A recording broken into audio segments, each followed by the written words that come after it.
তৃণমূলকে হটানোর আগে অনেক কিছু যা তোমরা করেছো বাদ দাও।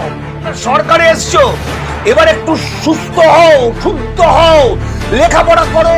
কোনো সময় এই তিনজন গ্রেপ্তার হয়েছে, মারাত্মক গ্রেপ্তার ভাবে, যেটা ক্ষতি। যে পতাকা পুড়িয়ে, কোনো পার্টির পতাকা পুড়িয়ে তাতে পা দিয়ে সুকান্ত ভট্টাচার্যের ছবি পুড়িয়ে, এতে কোনো কৃতিত্ব নেই। এটাতে তোমার ছেলে মেয়ে তোমাকে ঘৃণা করবে। পতাকা পুড়িয়ে কমিউনিজম শেষ করা যায় না। অনেক কিছু যা তোমরা করেছো বাদ দাও।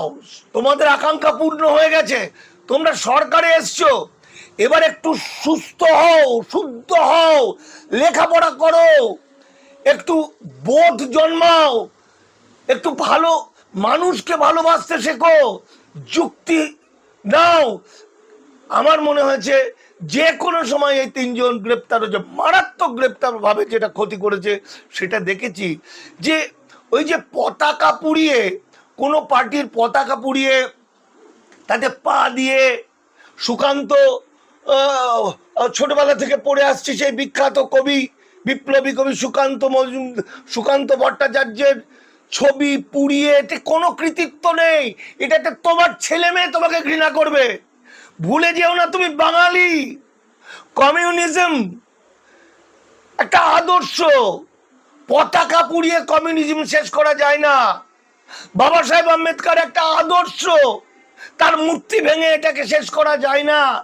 দিনের শেষে ওই যে আমরা একটা ছবি দেখি না বারবার, যে বাবরি মসজিদের মাথার উপর উঠে যে লোকটা ভেঙেছিল, খুব ক্যালি দেখিয়েছিল, পরবর্তী সময় সেই লোকটা ইসলাম ধর্ম নাকি গ্রহণ করেছে।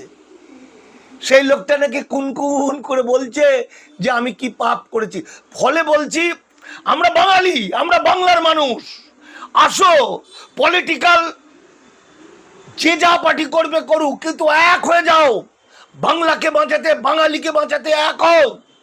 আর আজ যারা কমিউনিস্ট পার্টি, কয়েকদিন আগে আমার বন্ধু, দীর্ঘদিনের আমরা বন্ধু, বাংলা সিনেমার একজন নায়ক, আমি নাম বলছি না, সিপিএম এর বলে সবাই তাকে চেনে, তার স্ত্রী আমার বন্ধু, স্কুল টিচার, সে আমাকে সেদিন আস্তে আস্তে ধর্মতলা থেকে ওই দিনই ফিরতে ফিরতে সে আমাকে বলছে যে মানিকদা, আমরা আগে বুঝতে পারিনি, আমরা বলেছিলাম এই সরকারকে ফেলার জন্য তোমরা সাহায্য করেছিলে বিজেপিকে, আগে রাম পরে বাম বলেছিলে, বলছে এটা আমাদের ভুল হয়েছিল, আমরা বুঝতে পারিনি যে এত ক্ষতি হতে পারে আমাদের, এরা কিচ্ছু করতে দেবে না। আমি বললাম তুমি যেটা ভাবছো তাকে 1 লক্ষ দিয়ে গুণ করো। তার কারণ আরএসএস এর নীতিগত সিদ্ধান্ত, তারা মুসলমানরা যদি ধর্মান্তরিত হয় তবে তারা ভারতবর্ষে থাকতে পাবে। এটা গুরুজি গোলওয়ার্কার লিখছেন তার we are our nationhood divine বইতে, যেটা আরএসএস এর নীতিমালা। আর দ্বিতীয় হচ্ছে কমিউনিস্ট, যারা প্রকৃত কমিউনিস্ট, তারা মেরে দেবে, গুলি করে দেবে, শেষ করে দেবে। তাহলে আজকে কেঁদে কোনো লাভ নেই খেপা। এই 14 জেল ভরো, 14 জেল ভরো, 14 জেল ভরোটা কি ছিল? সেই সময় হিন্দু রাষ্ট্র করার আইনগুলো একটার পর একটা করে দিয়েছিল। আর তোমরা দিনের পর দিন, মাসের পর মাস, প্রায় বছর খানেক ধরে 14 জেল ভরো করে জেল মানুষের নজর ঘুরিয়ে দিয়েছো। তো আজকে আমার এই যে পশ্চিমবঙ্গের বাঙালিদের একটা বিরাট অংশ, ভয়ে হোক, ভক্তিতে হোক, যে কোনো কারণে হোক, যারা শাসক দলের দিকে ঝুঁকছে, এটাই স্বাভাবিক। তারা নিজেকে বাঁচাতে, নিজের স্বার্থ পূরণ করতে তোমার টুটি চিপে খেয়ে নিতে পারে। তারা নেতাজিকে আজকে সন্ত্রাসবাদী বলে যাচ্ছে, তাই গালাগালি দিচ্ছে। তাদের বিরুদ্ধে, তারা রবীন্দ্রনাথের বিরুদ্ধে, তারা নজরুলের বিরুদ্ধে। জানো না আরএসএস কাকে বলে? আর 14 তারিখের প্রেক্ষিতে আমি বলি, 24 তারিখের যে বাচ্চাদের আন্দোলন, সেই আন্দোলনকে আমি সমর্থন করেছি।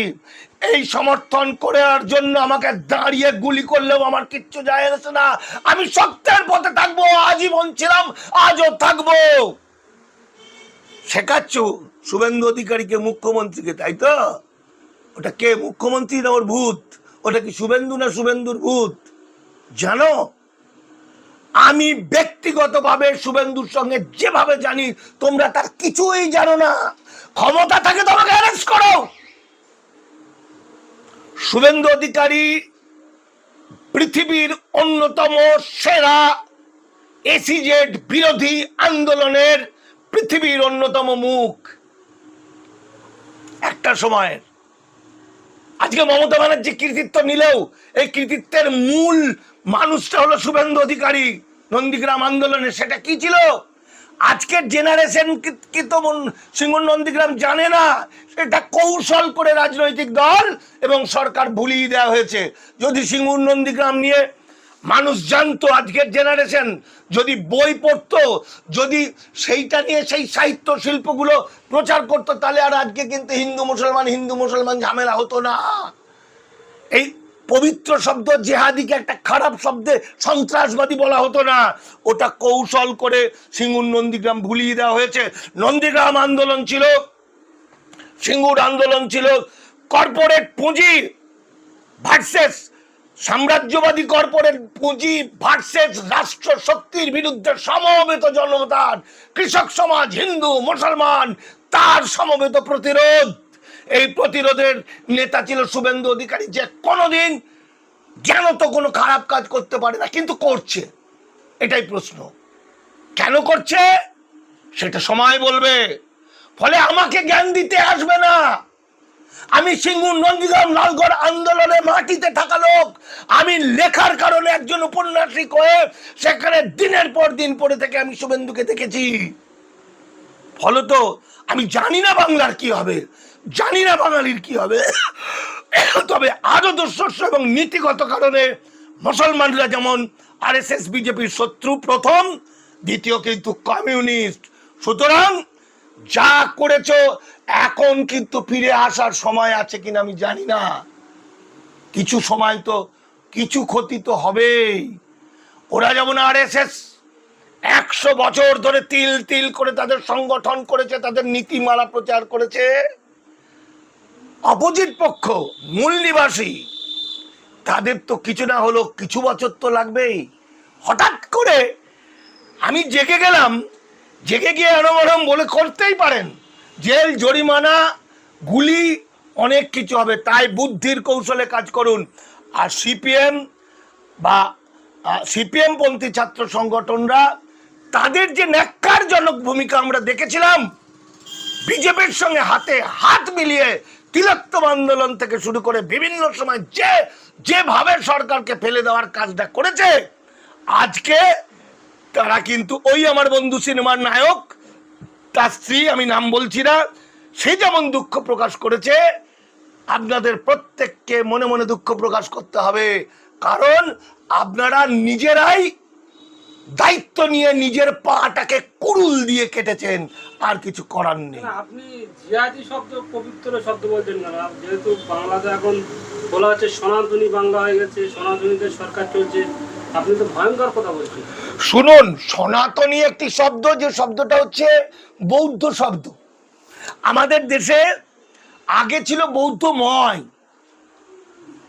তারপরে ইখতিয়ার উদ্দিন মোহাম্মদ বিন বখতিয়ার খলজি 1200 খ্রিস্টাব্দে এসে নবদ্বীপের হিন্দু রাজাকে পরাজিত করে আস্তে আস্তে ধীরে ধীরে ঢোকে। আমাদের